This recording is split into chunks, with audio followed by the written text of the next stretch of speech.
Depuis l'armistice du 22 juin 1940 et la fin de la Troisième République le 10 juillet 1940, le maréchal Pétain se présente aux Français comme celui qui cherche par sa politique à atténuer les malheurs de la France. C'est dans cet esprit qu'il rencontre Hitler à Montoire, petite commune du Loir-et-Cher, le 24 octobre 1940. Cette entrevue a été préparée par la rencontre de Pierre Laval et de l'ambassadeur d'Allemagne Otto Abetz. L'objectif est de poser les bases d'un dialogue entre la France de Vichy et le Troisième Reich. L'essentiel de la rencontre entre Hitler et Pétain a lieu dans la voiture d'Hitler, après que cette poignée de main ait été échangée sur le quai de la gare à l'arrivée de Pétain. Aucun compte-rendu n'a été publié, aucun engagement n'est pris, ni du côté allemand ni du côté français. C'est dans son discours à la radio le 30 octobre que Pétain justifie cette rencontre en montrant que cette collaboration, le mot fait date ensuite, doit permettre à la France de prendre une place de choix aux côtés de l'Allemagne vainqueur dans le cadre du nouvel ordre européen. Pourtant, cette entrevue se déroule en même temps que les débats de la commission d'armistice avec lesquels elle n'a rien à voir. Dans son discours du 30 octobre, Pétain accepte le principe d'une collaboration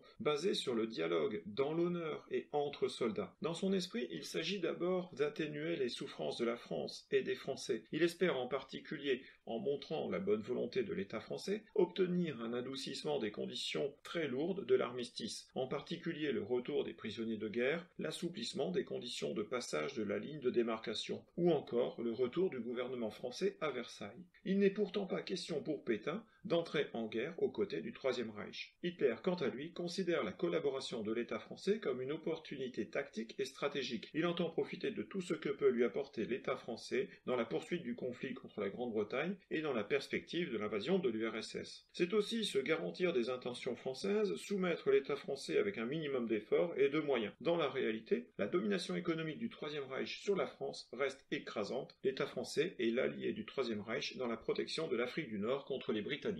Au total, même s'il accepte le principe d'une collaboration, Hitler n'est absolument pas décidé à faire des concessions aux vaincus de mai-juin 1940. L'entrevue de Montoire n'a rien changé à la situation française, et d'ailleurs progressivement, Pétain reproche à Laval que sa politique ne procure aucune contrepartie allemande. Par contre, le coup fut rude pour l'image du maréchal dans la population française qui était loin de partager les positions collaborationnistes, d'autant que les exactions allemandes discréditaient régulièrement Vichy et sa politique de collaboration. Si en réalité l'entrevue de Montoire est un événement mineur de la Seconde Guerre mondiale, la portée symbolique de la photo de Pétain serrant la main d'Hitler est très forte. Elle marque, avec la photo du général de Gaulle devant les micros de la BBC, l'opposition entre deux choix, celui de la résistance et celui de la collaboration.